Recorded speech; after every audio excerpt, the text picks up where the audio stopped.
Hey, social studies friends, and welcome to this quick little video presenting some questioning techniques for social studies. Thank you so much for watching, and I hope you learned something good. So, a couple of quick things to know when you're going to get started with questioning techniques. This is a follow-up to our longer full-term webinar dealing with some critical thinking. But whether you've watched the critical thinking webinar or not, here are some quick strategies that you can implement right away. And it's some of the easiest way to elevate critical thinking opportunities in your classroom. So the first thing you need to know is that questioning is an essential skill to developing and enhancing those critical thinking skills. It's also the simplest and easiest strategy or technique to implement immediately. One of the things that you as a facilitator can do is to begin modeling these techniques in all of your classroom discussions. And when your students feel ready, to start incorporating that into some of your short response or assessment opportunities. Ultimately, getting questions from the students is going to be the goal that we're looking for to really show that they've tapped in to understanding the questioning technique and how it can elevate critical thinking. So here are a couple of things that you should take note of. When you're wanting to really enhance questioning in your classroom to kind of hit that higher order critical thinking level, you want to avoid yes or no learning. And what I mean by that is don't ask questions that a simple yes or no would be sufficient. I know as a teacher, I did it a lot. I would ask a question, and in my mind, I didn't think they could simply respond yes or no, but then they would. And I was like, well, that's a correct answer. And then I would have to probe a little bit more. So I realized that some of it was on me and the way that I framed the question. And some of the easiest ways to accomplish that is to just ask open ended questions and specifically ask why, like a lot. And don't rush for a response.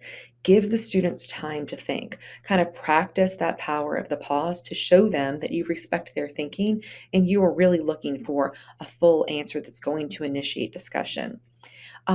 Ask questions that don't necessarily have a clear right or wrong answer, but maybe those questions that are going to lead you to ask why, and then therefore call on the student to use evidence or support from what they've learned.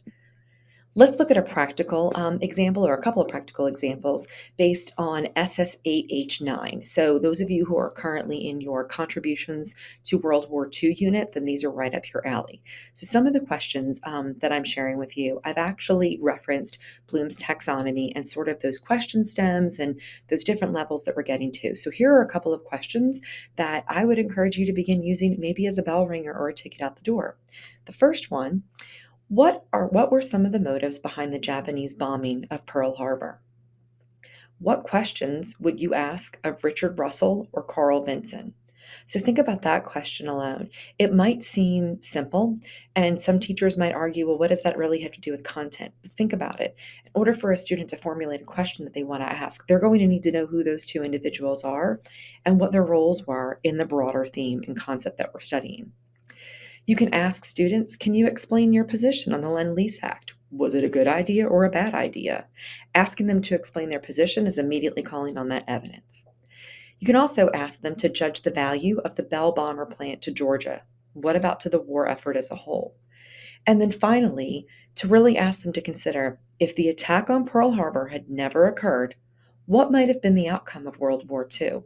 Again, that's one of those questions that doesn't necessarily have a right or a wrong answer, but is really going to call them to dig into and thinking. So now that we've gone over a couple of those techniques, it's definitely your turn to give it a shot. Make sure that you try this out and post it in your GADOE community or on our 8th grade Facebook page. Thank you so much.